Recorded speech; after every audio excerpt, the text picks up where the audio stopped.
Bienvenidos a la conferencia online. Anexo A, capítulos 4 y 5 de la serie ISO 9001-2025, impartida por Diego Ayala y Heréndira Orozco.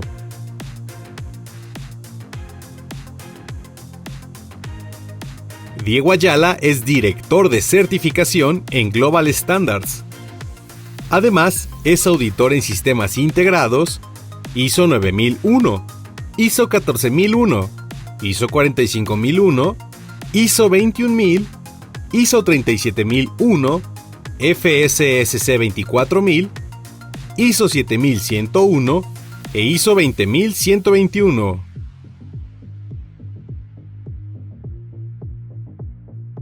Heréndira Orozco es responsable del sistema de gestión y de las auditorías a proveedores. Además, es auditor interno líder y auditor de segunda parte. ¡Bienvenidos!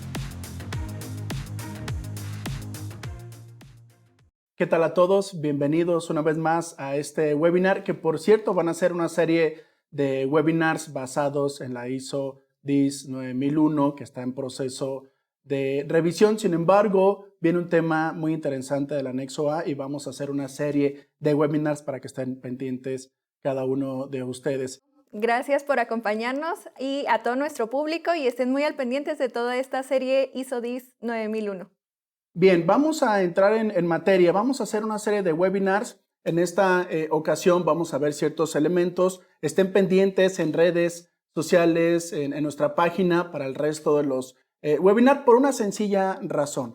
En esta norma 9001 que está en proceso de revisión, que también estén pendientes en medida que vaya avanzando la publicación oficial, vamos a tener una serie de webinars relacionados a la explicación del anexo A, que se vuelve muy relevante. ¿Por qué? Si antes ayudaba en ciertas aclaraciones para entendimiento, para aquellos que quieren obviamente implementarla, consultores, expertos en materia, pues ya el anexo A explica cada uno de los puntos particularmente. Pero vamos a ver la parte de la agenda que revisaremos el día de hoy. Lo que vamos a revisar en la agenda precisamente es la introducción al DIS y al anexo A, donde vamos a tener una serie de comparativos. Y en este webinar vamos a revisar el capítulo número 4, que es el contexto de la organización, y el capítulo número 5, liderazgo y compromiso por parte de la alta dirección, enfocado principalmente a la parte del anexo A en estos dos capítulos en particular.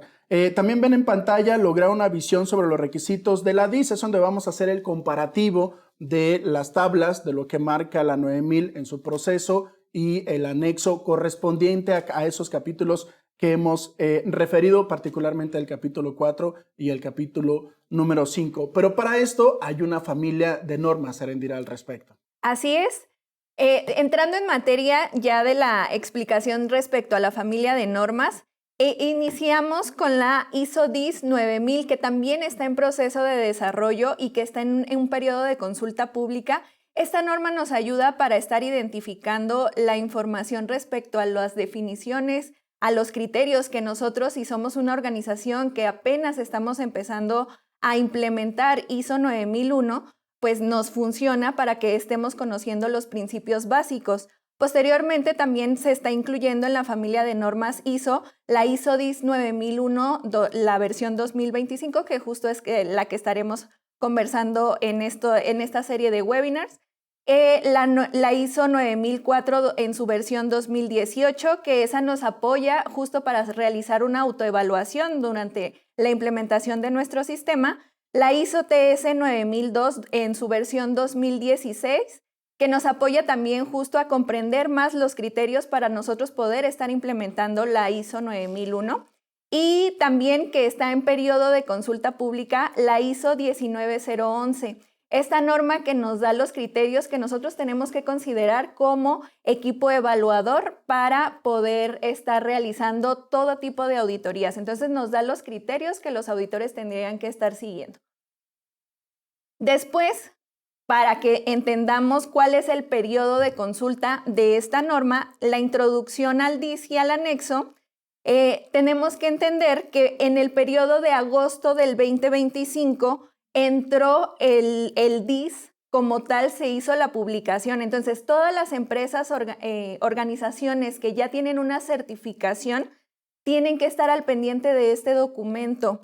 Les recomendamos en este momento que pueden adquirirlo, pero sin embargo no es un documento, no es el definitivo como tal, Diego. Eso es importante hacer la aclaración. Puede que sufra algunos cambios. Está en este periodo en el que lo sacaron al público para que puedan emitir sus comentarios, para que esté en una revisión. Sin embargo, aún no se publica el definitivo. El definitivo, que sería en este caso el FDIS, se estaría publicando, se tiene estimado que esté publicándose en el primer trimestre del 2026. Es decir, estamos esperando todo este primer de enero, febrero, marzo, a ver en qué momento están haciendo la publicación de este FDIS, y posterior a esto se espera que ya la norma oficial se esté publicando en un periodo de septiembre, noviembre del 2026. Entonces, todavía no tenemos periodos de transición, todavía no tenemos estipulados cuándo es que vamos a tener ya que estar añadiendo estos requisitos. Sin embargo, el interés público de esta información tan relevante de la ISO 9000 es para que ustedes se vayan preparando, para que ustedes vayan conociendo cuáles son las nuevas implementaciones que tendrían que implementar en su sistema de gestión, para que ya vayan trabajando en conjunto, y en el momento en el que se publiquen los periodos, pues ustedes ya tengan algún tipo de avance. De hecho, ahí es importante, como lo menciona Eréndira, estas normas y esta familia de normas, algunas de ellas están en proceso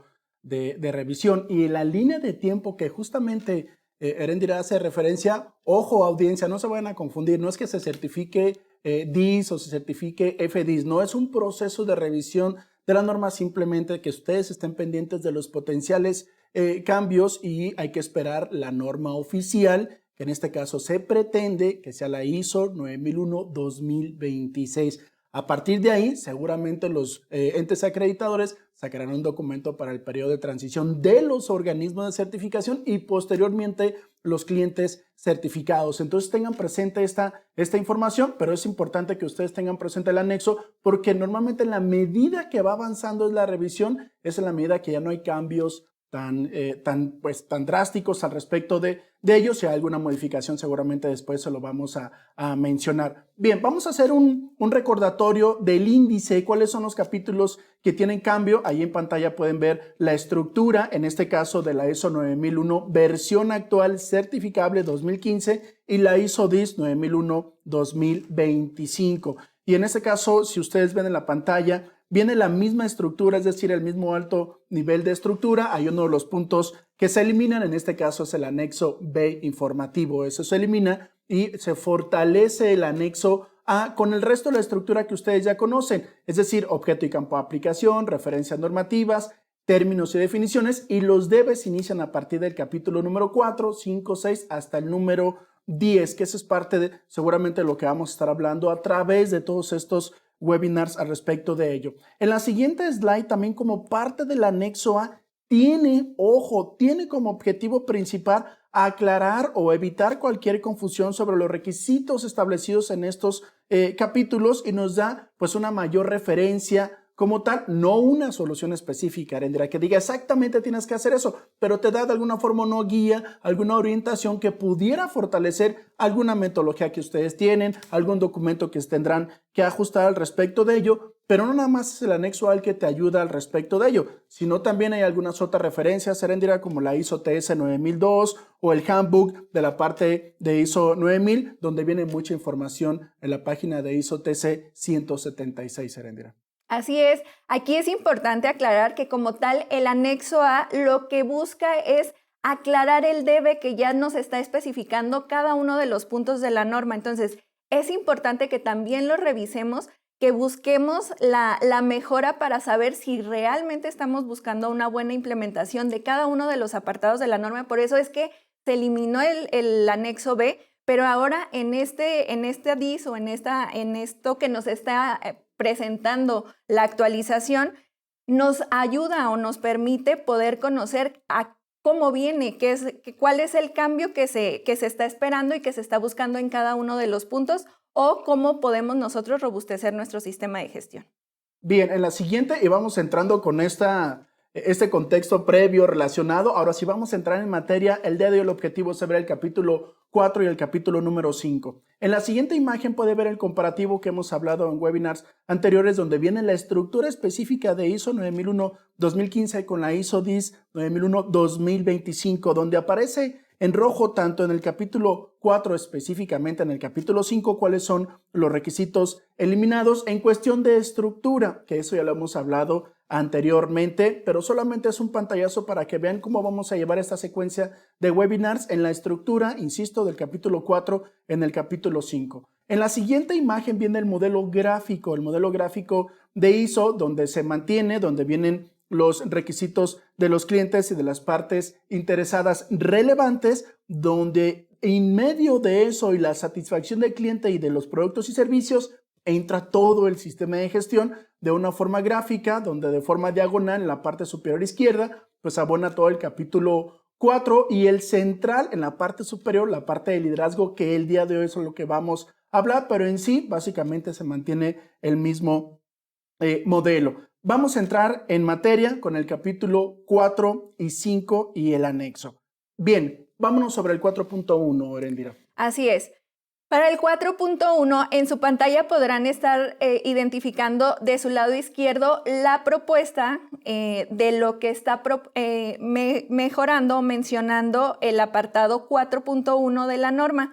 En color rojo pueden identificar cuál es el cambio que nos están incluyendo. Ahí recuerdan que para ISO 9001 se incluyó una enmienda y esta enmienda hacía referencia al cambio climático. En este ISO 10, lo que nos está especificando es que ya es parte como tal del punto 4.1 y tenemos que entender el contexto de la organización.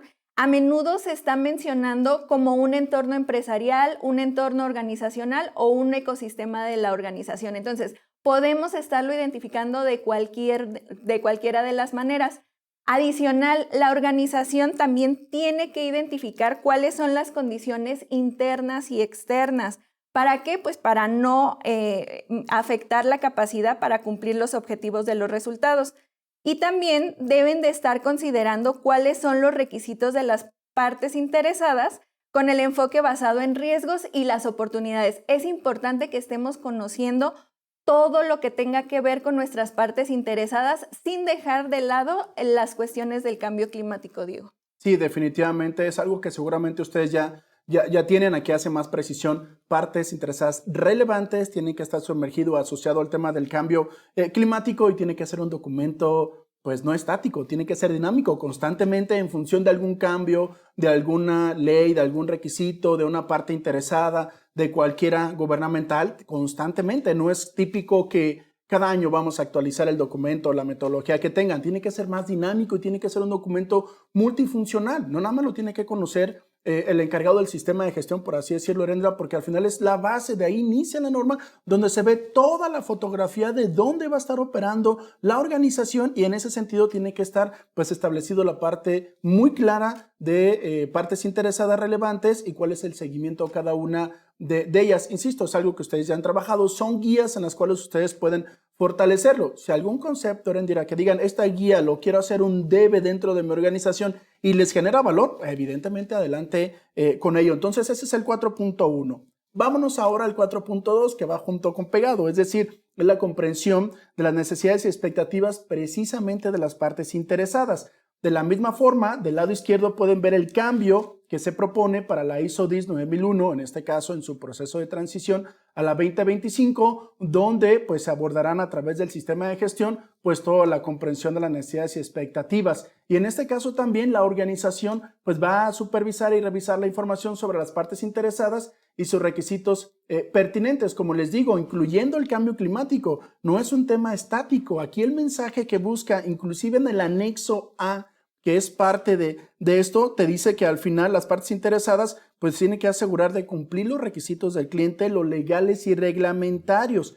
Si se fijan, va asociado también un poquito más a decir, oigan señores, sí tenemos un tema de aspecto legal, pero continuamente hay que estarlo revisando. Le da también importancia a que siempre una de las partes interesadas principales es el cliente, pero no es la única. Usted ya tiene un listado de entes reguladores, socios, comunidad, entre algunos otros tipos de situaciones, y en este caso todos los requisitos tienen que hacer una, por así decirlo, una clasificación, cuáles son los más importantes, cuáles son los que de alguna forma no requieren mayor atención, cuáles sí, que en este caso son los aspectos legales y contractuales, cuáles adopta la organización como voluntarios o cuáles son los de mayor pues criterio o críticos para poderlo entender al respecto de ello. Igual, algunos de ustedes podrán decir, oye, el tema del cambio climático posiblemente me afecta más para el tema de 14,000. No necesariamente, Erendira. Si en función de una organización certificada en la parte de 9,000 tiene impacto el tema de cambio climático, pues seguramente tendrá que revisarlo mayor a profundidad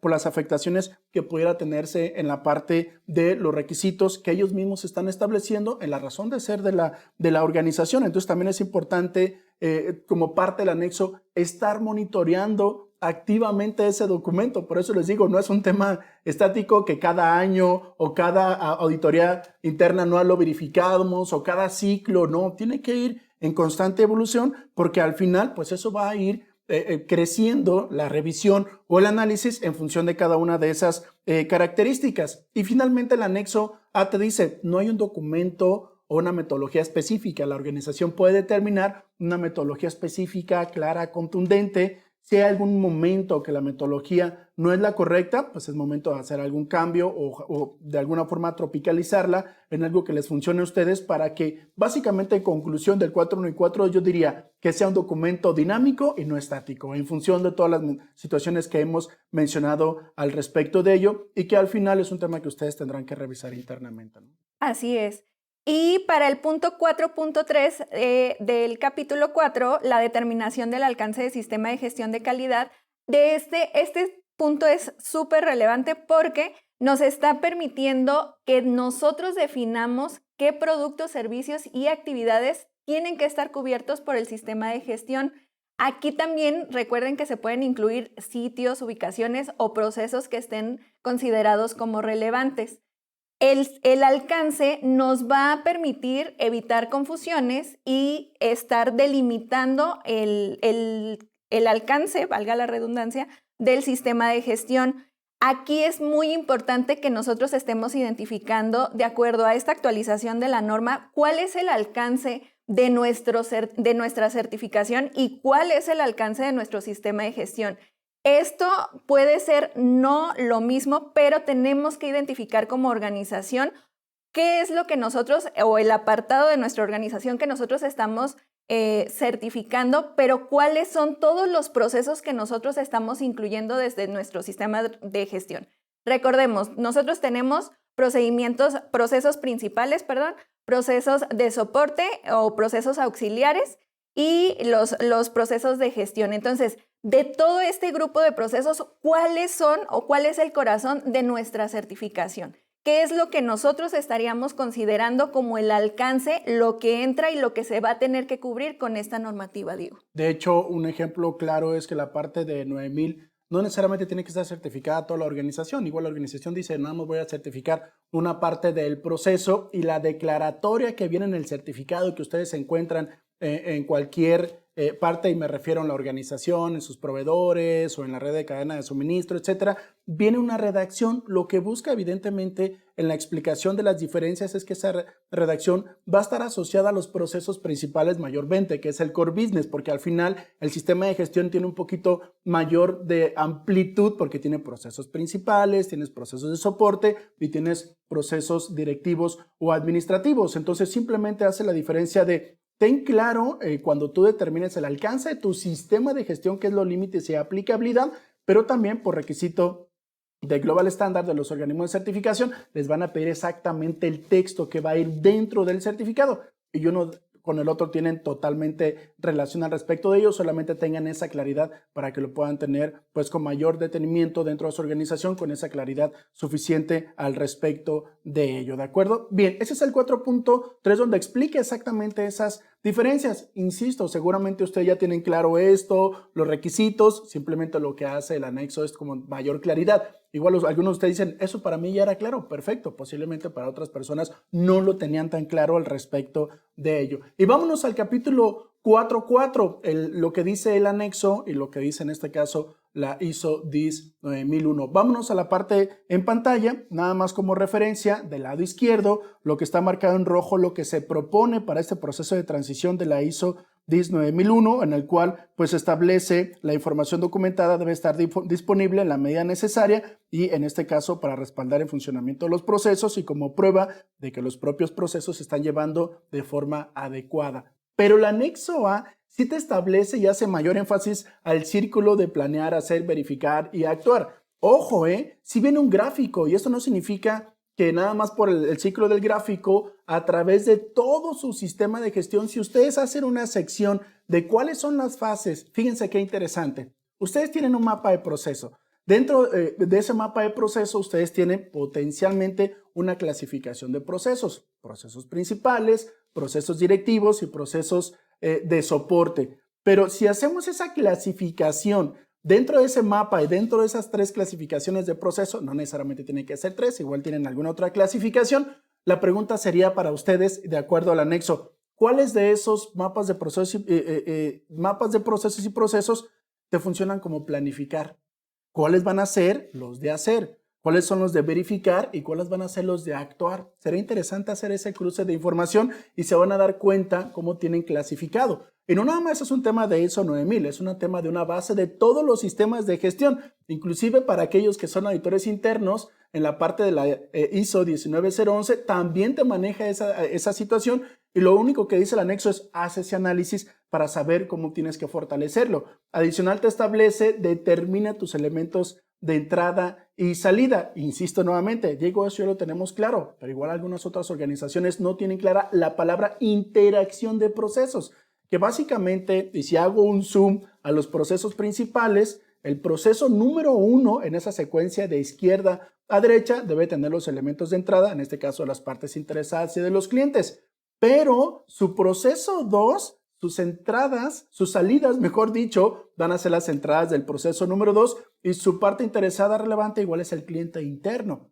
Igual, insisto nuevamente, suena muy obvio esta característica, Arendira, pero vean las entradas y salidas. Por eso cuando hay situaciones en los procesos es esa responsabilidad a quien le corresponde. Es porque tu interacción de procesos no está claramente definida o los enlaces, porque al final recordemos que primero opera la organización y seguramente o en la mayoría de los casos llega el sistema de gestión. ¿Quién cuida esa interacción de procesos? ¿Quién debe hacer esto? Y cuando se analiza es cuando ven esas rupturas. Entonces lo que dice el anexo es revisen su interacción de proceso, revisen sus entradas, sus salidas. Hay un diagrama de tortuga o un diagrama de entradas y salidas que ustedes pueden evaluar y mapeenlo de esa forma. Creo que si se hace un equipo multidisciplinario al respecto de ello van a tener más claridad en función de ello y lo que también te refiere el anexo A es que esta información documentada, a la medida que sea posible, esté controlada, esté gestionada dentro del marco del sistema de gestión y eso es lo que va pues asegurar de darle pues seguimiento a la parte del negocio o la parte del sistema de gestión como tal. Y si hay algo que tienen que ajustarlo, seguramente en ese análisis lo van a hacer. Que ojo,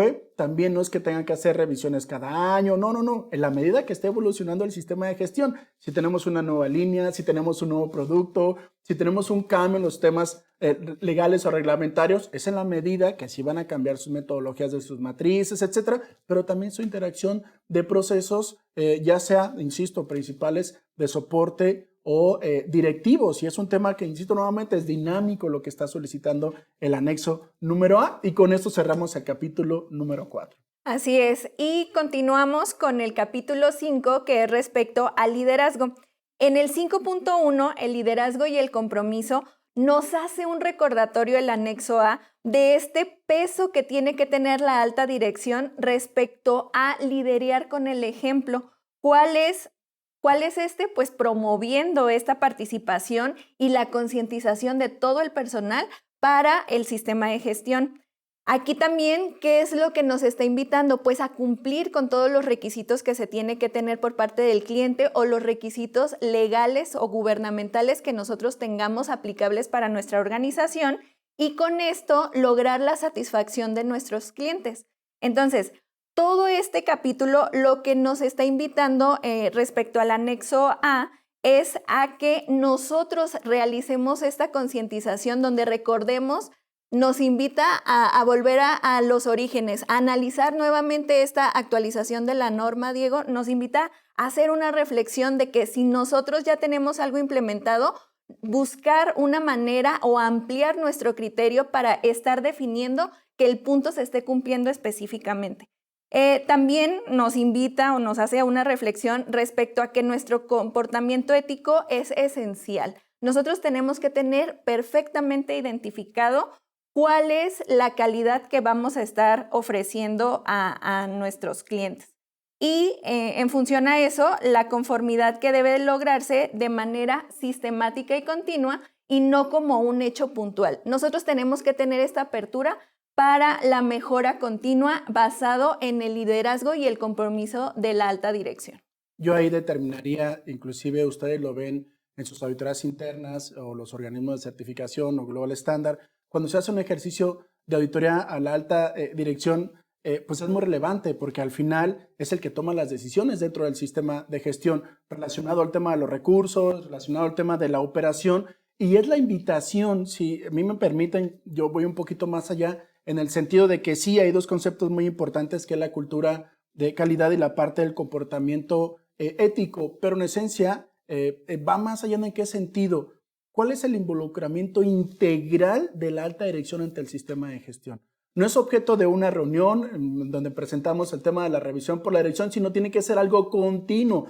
Aquí la intención es que la alta dirección continuamente esté pendiente del desempeño del sistema de gestión. Obviamente hay una reunión específica, Eréndira, donde se presenta la revisión por la dirección y se le rinde cuentas de cómo está el sistema de gestión. Pero al final yo digo, si es un tema de un trabajo diario, pues al final si viene la auditoría o en su caso si es anual o alguna auditoría de alguna otra parte interesada, pues mi sistema de gestión ya está preparado y no es objeto de tener pues los valores ahí pegados en una pared, etcétera, y nada más con eso yo doy cumplimiento al requisito. No, es un tema continuo, es un tema que se tiene que estar presente la alta dirección en el objeto de entender todos los requisitos. Evidentemente la alta dirección no va a arrastrar el lápiz como todos los procesos, pero debe estar pendiente de cómo está funcionando el sistema de gestión, no a través de las reuniones únicas, de constantemente reuniones operativas, cómo van las necesidades de las partes interesadas, y me parece muy relevante que la alta dirección vaya enfocado en este tipo de actividades que son continuas y, como dice, sistemática y continua, que es un tema muy relevante. Y esto nos lleva al siguiente punto, que es el 5.2, respecto a la política de calidad, en donde, recordemos, esta es una guía para el comportamiento y la toma de decisiones de las organizaciones a todos los niveles. Esto no excluye a nadie y por lo general es dictado por la alta dirección. Esta debe estar alineada a la cultura de la calidad. Esto ya toma más relevancia en esta actualización, en donde tenemos que estarle incluyendo los valores éticos de las organizaciones. Y también es importante, es fundamental estarlo comunicando de manera clara para todas las partes interesadas de manera interna o externa. Aquí es recordarnos que también a nuestros proveedores tienen que tener conciencia de esta política de calidad que nos refiere, porque a final de cuentas, pues ellos son quienes nos proporcionan a lo mejor las materias primas para poder nosotros realizar todos nuestros procesos principales. Y esta comprensión y aplicación pues tiene que ser importante y relacionado con todo el personal que labora en nuestras organizaciones. Miren, no es objeto simplemente de decir cuál es la política de calidad y está en el proceso de auditoría la persona que se le está preguntando, el encargado del sistema de gestión, y más preocupados por decirlos de memoria. No, ese no es el objetivo de eso. Es un tema que viene precisamente hablando de cultura de calidad, en el sentido de cómo tu trabajo, en la parte que tú te encuentres, abona esa política de calidad. Si hay un mejor entendimiento bajo esa idea, es lo mejor que se puede hacer, más allá de tenerla pegada o sabérsela de memoria, y esto va a generar pues demasiado valor y lo hace extensivo, como dice bien Eréndira, a la parte de proveedores. Y vámonos al último capítulo, que es el 5.3, dentro del capítulo 5, donde pueden ver en pantalla lo que establece la ISO 10 9001-2025 y lo que establece el anexo A, donde sí te hace una mayor amplitud relacionada a que finalmente se tiene que determinar pues nuevamente y adecuadamente la distribución de las tareas. y no se exige una sola persona responsable del sistema de gestión. Fíjense, qué interesante. Anteriormente, y me estoy regresando a algunos ayeres, antes sí estaba el representante de la dirección oficial, etcétera, etcétera. Ahora, pues el sistema de gestión tiene que ser bajo los pilares de los procesos, como está conformada la organización, y que el sistema de gestión, por así decirlo, pues tenga todos los procesos y todo el equipo multidisciplinario para dar respuestas ante el sistema de gestión. También la alta dirección debe ser el responsable de aclarar cualquier responsabilidad, cualquier situación cambiante y llego al mismo punto, no estático, sino dinámico. ¿Por qué? Porque el avance de la tecnología en una organización, el avance de los productos o servicios de una organización va evolucionando y las responsabilidades ahí van atrás, ¿no? Tiene que ir también evolucionando de la misma forma para atender la demanda del mercado. Y si hay cambios al respecto de ello, pues debe haber coherencia ante el sistema de gestión y evitar pues situaciones que no son las esperadas. Insisto, hay entornos tecnológicos cambiantes y hay que garantizar pues esa trazabilidad y la rendición de cuentas ante esas actualizaciones que sufren las organizaciones. Hay diferentes mecanismos, que el organigrama, que el contrato, que los procedimientos, que los instructivos donde reflejan los diferentes rubros de responsabilidades, autoridades, etcétera. Entonces sí es importante que eso, insisto nuevamente, lo que estoy dándole yo de lectura es que tiene que ser un tema dinámico al respecto de ello. Entonces, vamos haciendo una conclusión general, Erendira. Al final, el capítulo 4 sí te establece una guía o una referencia a decir, las partes interesadas relevantes tienen que ser más dinámicas en el actuar y en el avance de la implementación de la organización y asegurarse que eso esté afianzado como información documentada o como de alguna forma lo van a controlar y anticipar los riesgos y aprovechar las oportunidades, lo que busca en esencia el capítulo 4. Así es. Y también otra de las conclusiones de estos dos capítulos es que la alta dirección tiene un rol decisivo dentro de nuestro sistema de gestión, que no basta solamente con aprobar las políticas, sino que debe de integrar la calidad de la cultura y demostrar con acciones visibles cuál es el compromiso que debemos de tener, no solamente la alta dirección, sino toda la organización y todos los que estamos integrando el sistema de gestión. Y por último, pues al final en esta dinámica activa del sistema de gestión tiene que ser congruente con los cambios que se tengan continuamente en función de cualquier cambio que se tenga dentro de la organización que se ha llevado a cabo. Aquí la invitación para los encargados del sistema de gestión, evalúenlo, revisen cada cuándo se está cambiando. Igual ustedes dicen, pues al final sí se está cambiando adecuadamente, lo estoy manteniendo activo, pero aquellos sistemas de gestión donde les hacen un vistazo cada año, etcétera, pues es momento de hacerlo más dinámico que estático. Bien, con esto cerramos el webinar. Erendira, ¿algo más antes de cerrar? No, pues nada más hacer y recordarles esta invitación para que sigan viendo los próximos capítulos. El día de hoy pudimos observar el capítulo o entender un poco más en función al anexo A del capítulo 4 y el capítulo 5 y los invitamos a que sigan viendo toda esta serie basado en la ISO 9001 para el anexo A. Perfecto, estén pendientes de los próximos webinars que vamos a hacer una serie. Dejen sus comentarios, los invitamos a nuestras redes sociales pues para compartir todo lo relacionado con esta anexo A, que seguramente a la medida que vaya evolucionando lo vamos a estar revisando. Muchísimas gracias, Erendira. Gracias a cada uno de ustedes por vernos. Nos vemos en el próximo webinar porque en Global Standard compartimos conocimiento. Gracias por acompañarnos en esta emisión. Si quieres conocer más acerca de este tema, te invitamos a ver nuestros videos relacionados. Global TV. Compartimos conocimiento.